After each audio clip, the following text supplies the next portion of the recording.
बहुत शानदार नेता शफीकुर रहमान बर्क साहब चाहते थे कि जियाउर रहमान हम बर्क हमारे विधायक बन जाएं।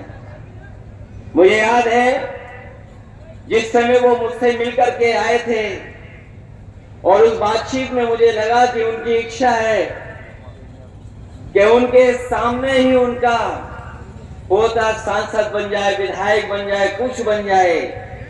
मैंने कहा हमसे ये क्या करवा रहे हो आप, टिकट कटवा रहे हो। उन्होंने कहा कि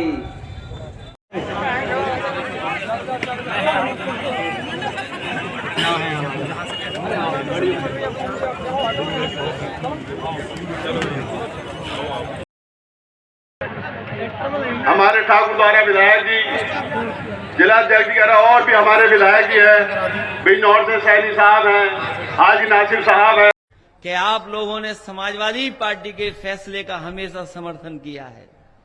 मुझे याद है जब पिछला विधानसभा का चुनाव था, उस समय हमारे विधायक रहे हाजी रिजवान साहब, इनकी टिकट मैंने काट दी थी। ये टिकट किसी और ने नहीं काटी थी, ये टिकट हमने काटी थी। हमारे जो नेता हैं, हमारे आप लोग जानते होंगे कि हमारे पूर्व में रहे बहुत शानदार नेता शफीकुर रहमान बर्क साहब चाहते थे कि जियाउर रहमान हम बर्क हमारे विधायक बन जाएं। मुझे याद है जिस समय वो मुझसे मिलकर के आए थे और उस बातचीत में मुझे लगा कि उनकी इच्छा है कि उनके सामने ही उनका पोता सांसद बन जाए, विधायक बन जाए, कुछ बन जाए। मैंने कहा हमसे ये क्या करवा रहे हो आप, टिकट कटवा रहे हो।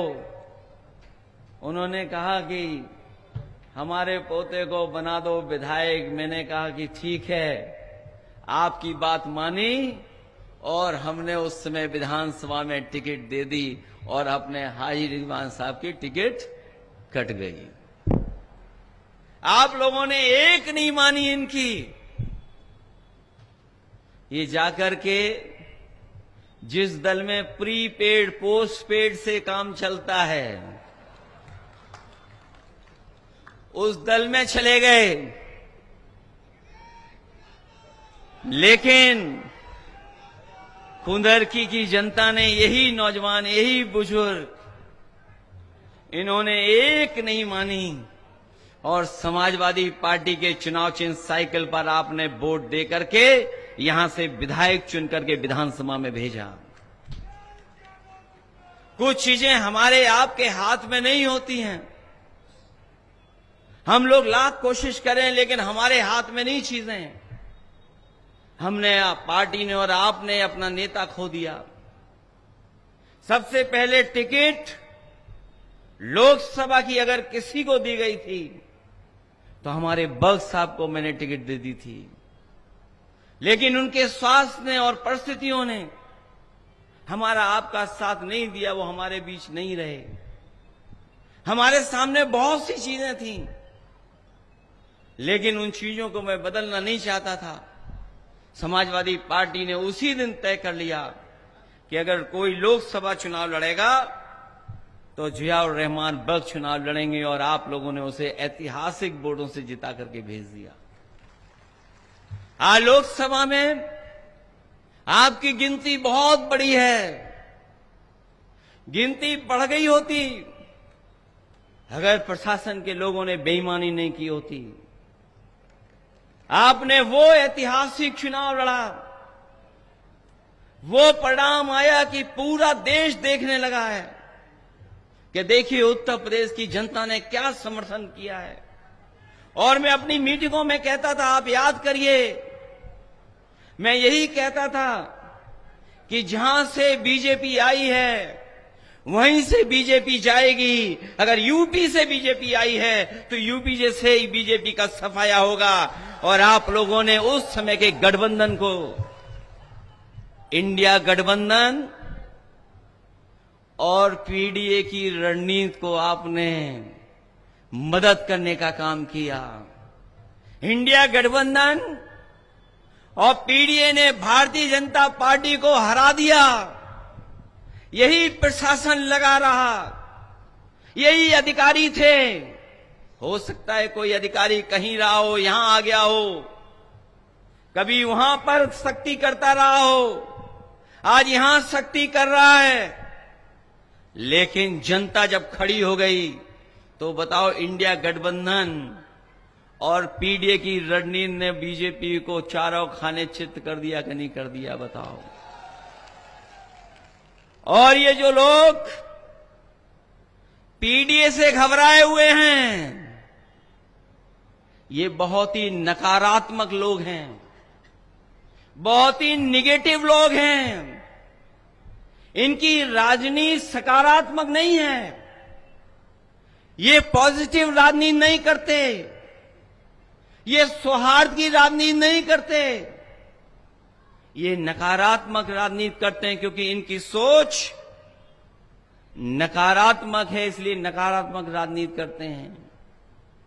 अभी सुनने में आ रहा है, हालांकि हमारे मुख्यमंत्री जी को अंग्रेजी नहीं आती है, और ये बात आपसे नहीं कह रहा हूं मैं, ये जो अधिकारी खड़े हैं, बड़े बड़े अधिकारी हैं, हमारे पुलिस के जवान तो शायद अंग्रेजी नहीं बोल पाएंगे, लेकिन ये थोड़े बहुत बड़े पढ़े लिखे लोग हैं, वो शायद अंग्रेजी बोल पाते होंगे। हमारे मुख्यमंत्री अंग्रेजी नहीं जानते हैं। पीडीए का फुल फॉर्म क्या निकाला उन्होंने? अभी सुना होगा, पीडीए का कोई फुल फॉर्म निकाला उन्होंने। हमें तो यही नहीं समझ पा रहा, पीडीए में एच कहां से आ गया। और जो भी शब्द हैं पीडीए, जहां जहां लगे होंगे उनसे ये नफरत कर रहे हैं। ये पीडीए से नफरत नहीं करते हैं, ये पिछड़ों से नफरत करते हैं, ये दलितों से नफरत करते हैं, ये हमारे आदिवासी भाइयों से नफरत करते हैं, ये हमारे अल्पसंख्यक भाइयों से नफरत करते हैं, ये हमारी माताओं बहनों से भी नफरत करते हैं। इसीलिए पीडीए का जो सही मतलब है नहीं जानते हैं। हम उन्हें बताना चाहते हैं, ये पीडीए की ताकत ने उन्हें पेट में दर्द ला दिया है, और एक कभी हमसे अलग में पूछ लेना। ये पीडीए जब से चला है तब से इनके पेट में दर्द हो रहा है। और बताओ किसान भाइयों, डीएपी कहीं मिल रही है? और डीएपी इसलिए नहीं मिल रही है, उसमें भी पीएडी है। अगर पीडीए है और डीएपी में भी पीडीए है, बताओ कहीं मिल रहा है आपको खाद किसी को डीएपी वाली? थोड़ी बहुत तो दे रहे होंगे, लेकिन कहीं पीडीए वाले जानते होंगे, कहीं डीएपी सरकार नहीं दे पा रही है, बीज नहीं दे पा रही है। बताओ, बिजली के बारे में अगर एक शब्द कहा हो सरकार के लोगों ने तो बताओ। मेरे हाथ में उनका भाषण है, मैंने पूरा भाषण सुना नहीं, लिखित मंगा लिया। कहीं अगर बिजली की बात हो तो बता दो हमें। और बताओ, बिजली मीटर लगा करके कितनी महंगी हो गई है। ये जानते हो कितनी बिजली का बिल देना पड़ रहा है? बिजली का बिल महंगा हो गया, उसका जवाब नहीं है उनके पास। और आज जब मैं आपके बीच में आया हूं, ये जो लाठी चलाने रही है सरकार, याद रखना लाठी चलाने वालों, ये जो लाठी आप चला रहे हो, ये जैसी सेवा आप कर रहे हो वैसी सेवा आपको भी कभी कभी मिलेगी। अभी इलाहाबाद में सुना है लाठी चल रही है, वहां पर यूपी पीएससी वाले नौजवान छात्र अपनी मांग को लेकर के गए, उनको लाठी मार दी। लाठी मार करके दबाना चाहते हैं, और इसलिए दबाना चाहते हैं, इनके पास कोई नहीं बचा। अधिकारियों के अलावा कोई इनके पास नहीं है, जनता तो है ही नहीं। और अगर जनता इनके साथ होती तो क्या बताओ, बीजेपी के नेता को अपनी वेशभूषा बदलनी पड़ती क्या? अगर इनके पास वोट होता तो बताओ इन्हें वेशभूषा बदलनी पड़ती क्या? सुना है वेशभूषा बदल करके वोट मांग रहे हैं। वीडियो देखे, मैंने करीब से नहीं देखा है, मैंने तो तस्वीर देखी है।